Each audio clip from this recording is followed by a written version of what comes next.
So as you can tell by my cover slide here, actual kindness is a holiday. Who knew? It's in February. It's called National Random Acts of Kindness Day. And it literally started back in 2005 in New Zealand. So it's a concept that obviously knows no borders. You know, I mean, it's in a lot of different countries. And just like Give to the Max Day, it's something you can plan for. And so I thought, given that this day is in February and the fact that we're all in the business world, this is something we could actually plan for as far as like encouraging our teammates or our, subordinates or anybody in the working world to do these kinds of things in Q1. Especially because of the fact that, I mentioned earlier with the pandemic, so many people are down. And by doing nice things, it can help them as well. Doing nice things for others can be done at an individual level. It's for example, if I did something just for somebody else, but it could also be done with nonprofits and with businesses. I know a number of years ago, I volunteered with a Habitat for Humanity site, and it was something where people on my team and I felt good for doing something for somebody else. And the great thing about that program is that the people who were going to be getting the property participated as well. We were all there hammering nails together. And so they were putting sweat equity into their home, and we got to know them and help along the way. Also, the great thing about doing acts of kindness is that it doesn't matter who you are or where you're from, whether it's, whether you're a guy or a girl or what culture you're from or what your beliefs are, they're things that, again, can help anybody. So as I mentioned earlier, when you do something nice for someone, it isn't just the recipient who benefits. It's also you, the person who initiates. Not to mention the fact that anybody who watches you do it can benefit, or somebody who hears about it later. And there's literally a part of us that God designed in this regard. And a lot of psychologists call it a helper's high. It's literally the reward center of your brain. It's a serotonin rush, dopamine, those feel-good chemicals. And so that's why, for example, if you give someone your seat on a bus, you can feel good. I know an example of that I personally saw that made me feel good, even though I wasn't the recipient, was a few years ago. I was on a flight and I had just boarded the plane. And I noticed that there was a gentleman who was trying to board that was wearing a military uniform. And he had a number of bags and they were kind of bulky and it was hard for him to get through the small door of the plane. And he was just trying to find his ticket to figure out where to sit. And he had said to the flight attendant, he's like, "Oh, I'm sorry, I'm not sure where I'm sitting." And with no prompting from anybody, a complete stranger in first class, oh, I'm going to get choked up, stood up and said, "Please tell him he can have my seat." And he wanted to show respect for the military veteran. And so this complete stranger, gave up his seat and then came back into coach. And of course, the military serviceman was able to enjoy a nice meal and perhaps a glass of wine on the flight by sitting in first class. But literally, when this stranger offered to trade seats, of course, the person who got the new seat benefited, but all of us who watched were just dumbfounded. And there was literally this audible gasp. And all of a sudden, I heard the woman next to me begin to cry. And so I looked over at her and she said, "I wish my son would have got the same respect when he came back from serving overseas." Apparently, her son had PTSD and committed suicide. And so she was so moved by what this stranger in first class had done for the veteran he didn't even know.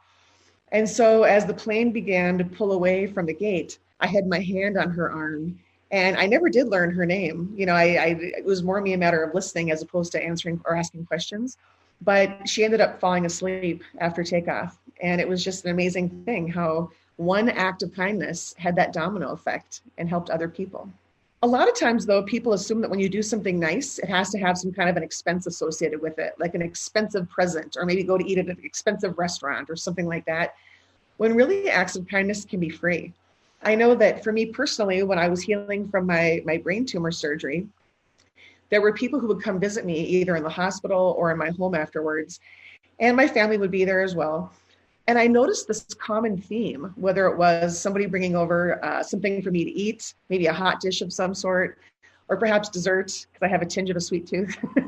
And it seemed as though whoever it was that was bringing over the item for me, or perhaps doing something nice, like offering to run errands for me, it was almost as though they got as much out of it as I did.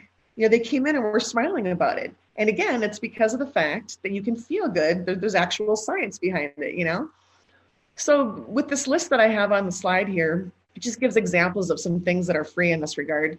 As I mentioned earlier, giving up your seat for somebody. It could be holding open a door for a stranger, even forgiving somebody. When I was growing up, my mom used to say that with forgiveness, it's setting somebody free only to realize that you were the prisoner. So you can feel good for doing that for somebody. And of course, they benefit as well. Also doing things anonymously, mowing somebody's lawn when they're not home, shoveling their driveway, different things you can do without even getting any kind of accolades. I know that a few years ago, a colleague of mine was going through a drive-through at Chick-fil-A. And when he got to the window to pay the cashier said, "Oh, your meal's already been taken care of." And he goes, "What?" And she goes, "Yeah, the car ahead of you paid for it." And of course, that was anonymous. I mean, he didn't even know who to thank. And this made him feel so good, he wanted to pay it forward. And so he had asked the cashier, he said, "What's the biggest domino effect you've ever seen in this regard? Like how many cars?" And she said that she's seen as many as 6 cars do that before, where people are just anonymously paying for each other's chicken sandwiches. And so it's a pretty cool thing that yes, the meal itself is paid for, but the act of kindness goes beyond that. I mean, you're going to make somebody's day, and imagine the different people that they're going to tell. Also, I know over the years when I've been doing my public speaking and sharing examples like this, now this is of course before COVID, I would encourage people, hey, the next time you're in, say, Starbucks or Caribou, don't just pay for your own coffee, pay for the person behind you, but then just walk away. Chances are whatever stress you have going on in your life, whether it's maybe you're fighting with your spouse or your kids, maybe you're having a stressful day at work, or perhaps you're having a medical scare like I am, by doing something nice for somebody like that, it's not going to take away whatever's happening at home, but it could put a spring in your step and help you feel better. Even something as simple as smiling at somebody or giving somebody a compliment can be very helpful and very generous in that regard. Again, because of COVID, simply going into your grocery store, yes, it's nice to thank the manager, because obviously if people weren't there doing their jobs, we couldn't buy our groceries during a pandemic, but they're still taking risks by being there. So obviously it's nice at the higher level because the manager can then pass along that thank you to people. But also consider thanking people who normally wouldn't be interacting with customers. Maybe thank the person who's mopping the floor. I mean, obviously, if they didn't keep it clean, you couldn't shop there right now. Or perhaps, thank the guy who's cutting the meat. And I know I've tried this myself. And again, it's just by expressing that gratitude, it's very, very touching. And then, of course, also, if you're willing to be transparent and share a story with somebody else so they can actually learn from it, that could be an act of kindness as well. It could be with the gift of hindsight. Maybe you did something at work and you think, oh, you know what, that wasn't a profitable item for the firm. I wish I would have done this or this differently. Share that, be vulnerable, share something with a new guy or with someone who's maybe newer to the industry. Or, again, in my case, it's been sharing my medical scare with people. As some of you may remember from when I spoke to the group last spring, I got my surprising brain tumor diagnosis because of an eye appointment. And my vision, I thought, was fine, but I went in to get my contact prescription renewed. And at the time of the exam, my eye doctor noticed that I didn't do as well on a peripheral vision test. But I still have peripheral vision, it's just, I guess, not as good.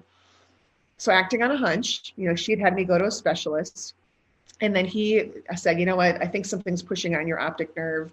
I want you to have an MRI.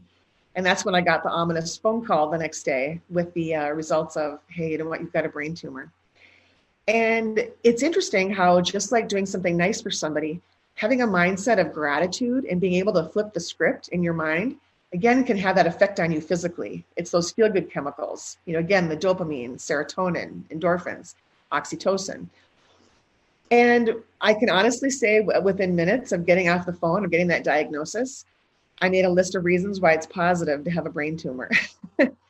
And it sounds super counterintuitive, but, kind of circling back to what I shared with you this spring, my list, they were little things, but collectively they made me feel better. So for example, I put on there, maybe I'll need a hot single surgeon. maybe I'll lose some weight. And then the things got a little bit deeper as I wrote, good reminder to count blessings and good excuse to reach out to people I haven't seen in a while. But by making this list, not only did that help me feel good or better, I mean, I wasn't in denial of my circumstance, but took that edge off my experience by making me feel better. But then by being transparent and sharing this story with others, that act of kindness has now given my tumor scare a sense of purpose. So it's interesting how when you can flip that script, it can be something that you can do on behalf of others. And that act of kindness can have multiple benefits. Now, sometimes acts of kindness could also have a minimal cost. So it could be, for example, if you're downtown, put money in an expired meter for somebody, just super random. It might just be 75 cents, but you can feel good for doing it. Or perhaps bringing somebody flowers. Maybe you were outside cutting your lawn and you decided to take some of your lilacs up a lilac bush and go give them to your elderly neighbor, just super random, but nice. As I mentioned earlier, of course, paying for somebody's coffee. I've also been in restaurants a couple times over the years where the server will say to a table of police officers or a table of firemen, you know what, gentlemen, your meal's been paid for. Like some random anonymous other person in the cafe or the restaurant wanted to show their appreciation for what they do. Never got accolades, never said, what their name is, but just did it. Also, you can make a donation to your favorite charity, or of course, in this case, whether it's doing a prayer walk or raising funds, for these different Thrive events. It's interesting how that can have a positive effect on multiple levels as well. Also, you could do something like providing snacks for your colleagues. Now, obviously, if we were in a physical office space, that would be one thing. But now I know that what some people will do is they'll have like a gift package via Amazon or FTD. The floral company doesn't just have flowers now. You can also have like baskets full of chocolate or chips or whatever. Send that to your assistant, or send that to people on your team or whatever. Again, it's not so much the cost that's important, it's the gesture that can benefit people. So as I mentioned earlier, gratitude plays a huge role, and how it can actually inspire acts of kindness, whether it's something that you want to do on your own or something you're inspiring for somebody else. And a lot of times people assume that being grateful is the same thing as being happy, but two different things. Being happy is something that's more temporary, whereas gratitude comes from your gut. I mean, it comes from your soul. Gratitude could be something like getting out of a house fire okay, and your whole family is accounted for. Or it could be getting a job offer after a layoff. I know I was laid off last fall for the first time ever. About half my team and I were laid off.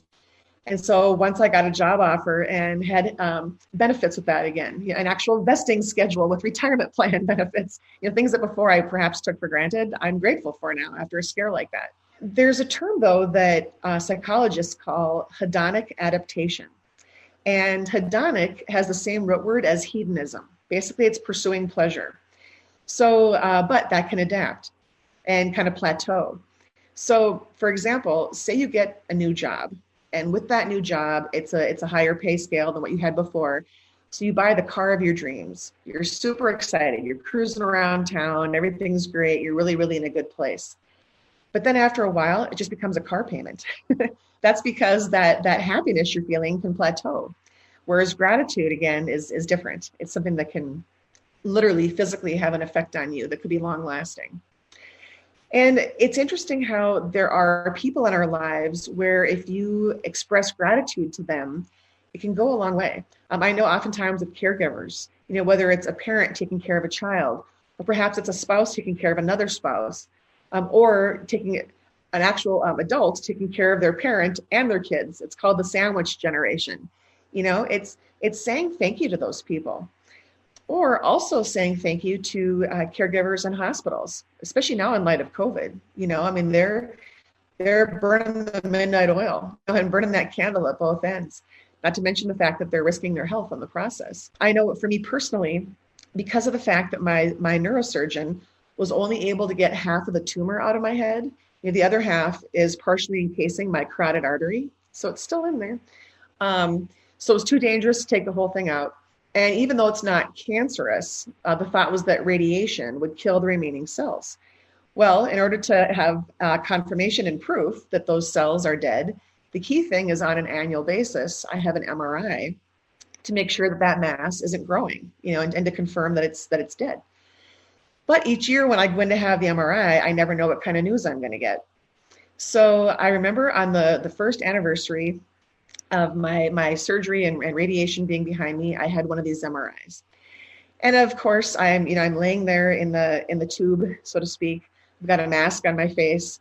I have a Velcro strap around my arms so that they're not flailing in the tube. And then the tube itself goes from above my head down about mid calf. So it's almost like you're laying there in a like some kind of a, I don't know, I choose to look at it as a slide at a water park. Other people look at it as, oh, you're laying in a coffin. And I'm like, well, I don't want to go there, but I guess it's however you choose to view it. But in doing this, I also have an IV of dye in my arm. That way the dye, which is called contrast, goes into my head and creates for better images for the neurosurgeon to read. So after I do this each year, I then go in the waiting area and I'm waiting for the neurosurgeon's nurse practitioner to review the images and then let me know if they found anything. Well, as you can imagine, sitting there in the waiting area, the first time I did it, I kind of began to panic and I thought, oh my gosh, what am I going to find out today? Well, then I learned, okay, you know what? I'm going to reclaim this time because I can't not experience it. I have to just figure out the how. So I'm going to use this time each year as a time of gratitude and do something nice for somebody and take the focus off of me. So the next time I did it, sure enough, I went in, had the MRI, but this time I brought with me a blank thank you card. And as I sat in the waiting area, waiting for the nurse practitioner to give me the results, I wrote out a thank you card to her. And it read something to the effect of, as I sit here, I'm not sure if you're going to give me good or bad news today, but either way, I'm glad that it's coming from you. And by having this mindset and attitude of gratitude, it took the focus off of me, and again, it's that whole idea of when you can't not experience something, figure out how, and gratitude can play a huge role in that. And then of course she was happy to read the card. But you'll notice here on my slide that there's a 30 days of gratitude challenge, if you will, this chart. And what some companies will do, especially now because people are working from home and again, might feel isolated, they'll do things like this. When you can actually Google gratitude challenge and you can give this to people. And with each of the topics that are on here, like maybe the first day of the month is home. That person is challenged to write something they're grateful for about their home. Maybe right now because of COVID, people are just grateful they can pay for their home, grateful to have a job. Another thing on here is nature. Again, when you're feeling isolated and perhaps a little bit depressed or just down in general because of COVID and the different changes that have happened, you could express gratitude for hearing birds sing or seeing green grass, or maybe a really pretty snowfall that's frosting the trees.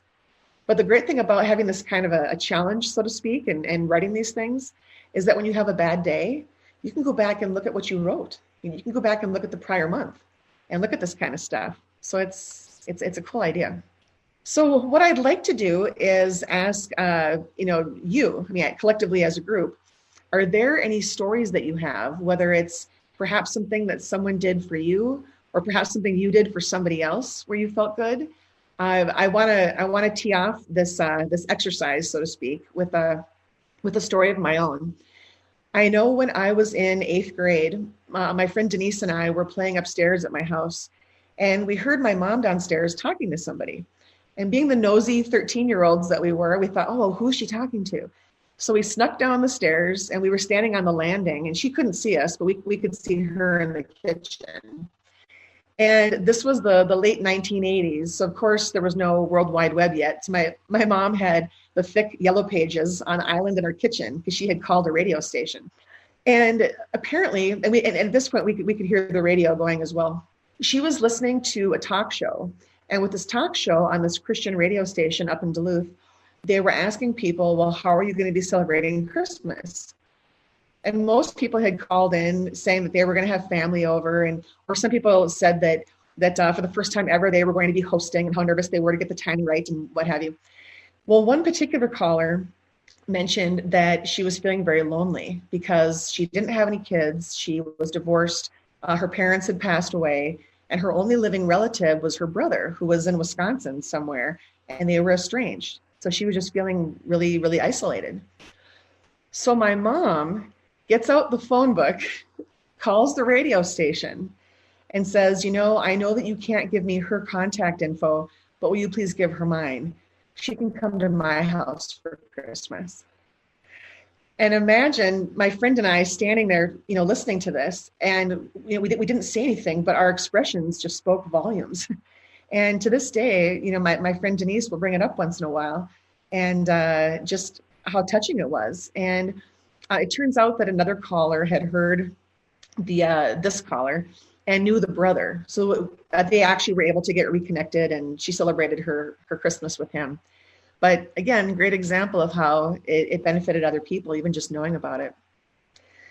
So does anybody have a story that you wanna share as far as something nice that you did for someone, or something that was done for you where you felt good?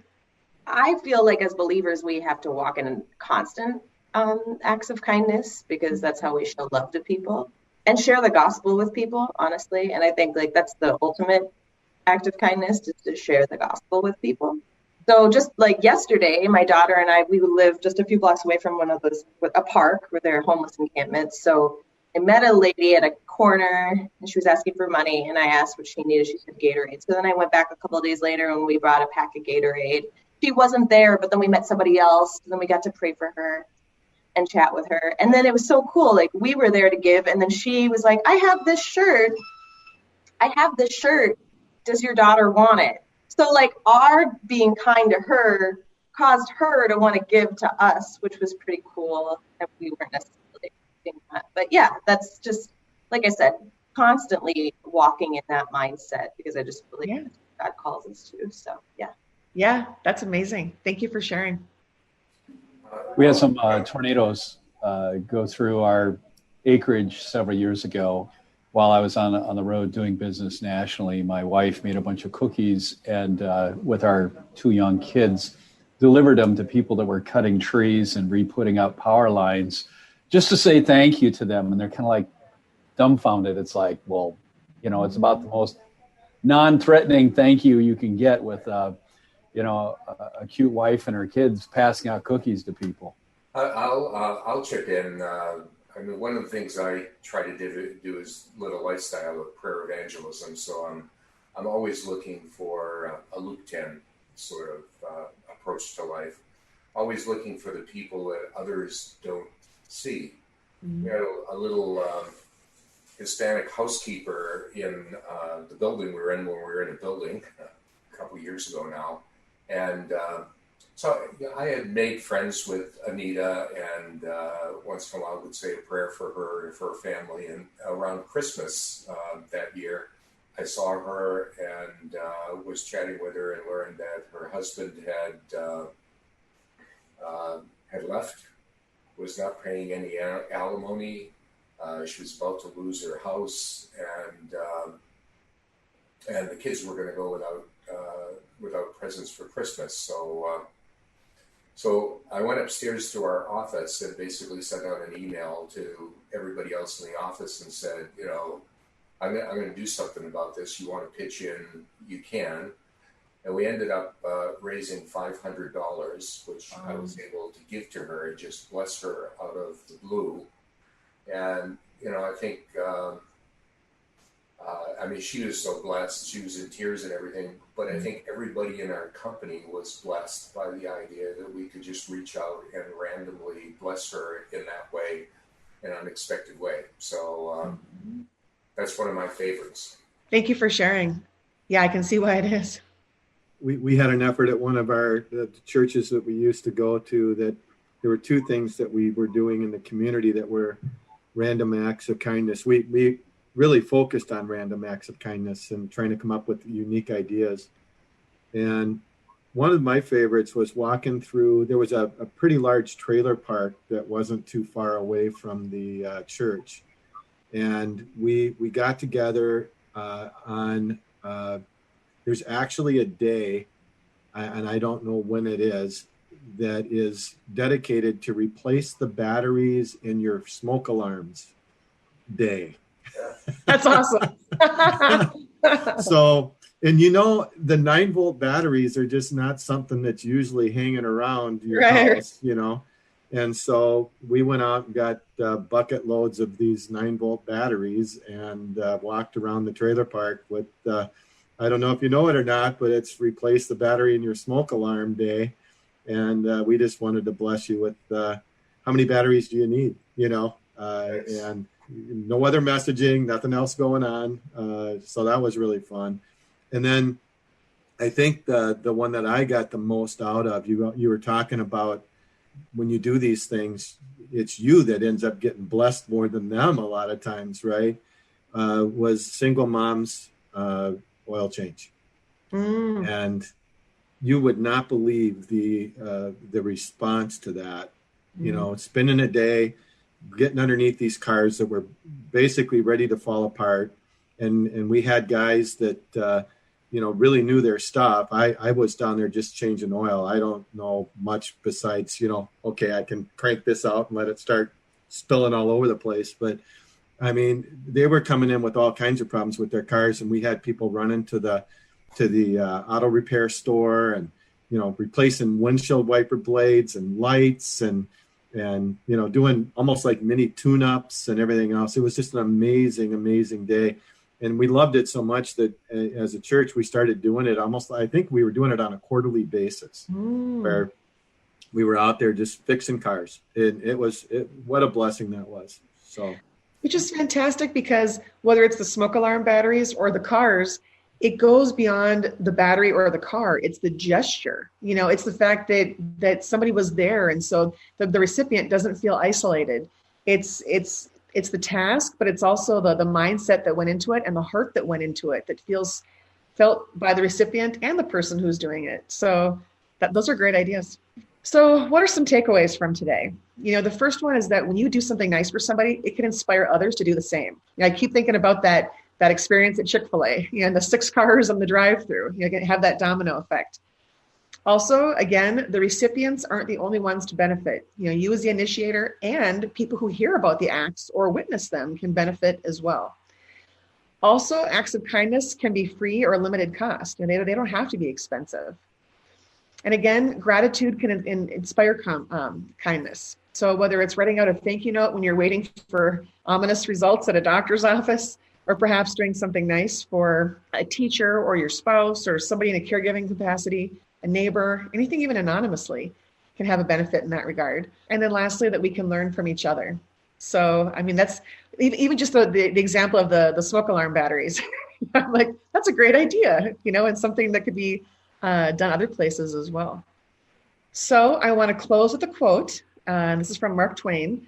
Kindness is the language by which the deaf can hear and the blind can see. You know, again, it can benefit anybody, anywhere, anytime. Any questions? That's a good question. You know, it could be that with, like, in the example of the 30 days of gratitude, or it could be acts of kindness, you yourself could control which topics are on that list. You know, so again, so it's, you know, name something you're grateful for with your house, or name something you're grateful for with, you know, whatever. So you could control the topics that are on there. When it comes to, you know, perhaps making donations to things, that's where it gets more dicey. And so that's where a lot of firms will have a more generic approach, like, you know, showing support for the Salvation Army or showing support for like the United Way, you know, something where it's more ambiguous in that regard, as opposed to something that's trying to politicize people in the office. So it could be that as well. Other times I've seen different approaches with these gratitude journals, where the one approach is you encourage people to do them on their own, especially working from home. It's, you know, you make it, and then perhaps at a team meeting, you could share like what were the top 2. Other times are more of a community approach, almost like if you stay at a lodge. Sometimes if you go like to a bed and breakfast or some kind of a lodge, there'll be a guest book, and the guest book has stories of, hey, I'm here from the middle of Alaska, visiting Minnesota. You learn more about the people who are coming, and it's that collective effort. I know some people have had the gratitude, like 30-day challenge, where it'll be a collective one where different people will post them. So really, I think it's a matter of trying to, you have a very valid point, controlling which topics are on there, to even throw it out as an idea, because otherwise it is kind of hard. If you have it open-ended, like, hey, let's make a donation and the company will match it to whatever charity or cause you believe in. That's a little bit more of an open net, a wider net, and then you could have some problems with that. Just kind of wondering what people have done to show their gratitude for those clients, especially during this time. Depending on the individual industry, as far as whether or not people can accept gifts or not. I know I work in the financial services industry, so it's super regulated, but there are some smaller businesses that I've been aware of where the company will have a Thanksgiving card or a Christmas card. Usually Thanksgiving is what I'll see. And maybe in that card, they have $5 or $10, and they'll send it to people, and they will encourage them to go out and give it to a stranger. And it's something where, now is the $5 or $10 going to, impress them from a dollar value? Probably not, but it's the gesture, and they can feel good for going out and doing that for somebody. And I know someone did that for me one time. Her husband had asked her what she wanted for her birthday. And she said, I'd like whatever you're going to give me to be given to me in fives, and I'm going to give them away with the thought of those people paying it forward. And so when I went to her birthday party, they were handing out different cards to people. And as you opened up your card, there was a $5 bill in there with a note encouraging people to, either go pay for something for someone or give it away. And so I had used mine when I was at Dairy Queen. There was a kid ahead of me in line who was buying ice cream. And I said, don't worry about it, I've got it. And I paid for the ice cream. So it's interesting, depending on the industry, if your clients or customers can accept a card of $5, it's a nominal amount, but it's something that they could feel good when trying to pay it forward themselves. Again, depending on the industry, if money is too taboo because it's super regulated, it could even be giving out cards to people with an act of kindness noted in them, like a little piece of paper that might read, go give a stranger a compliment, or smile at someone who you think is having a bad day. I mean, you could ask that person to take their little to-do and go out and do that act of kindness. And I'm willing to bet, because there's no dollar value, but it's to me it's invaluable. It'll bless them as well.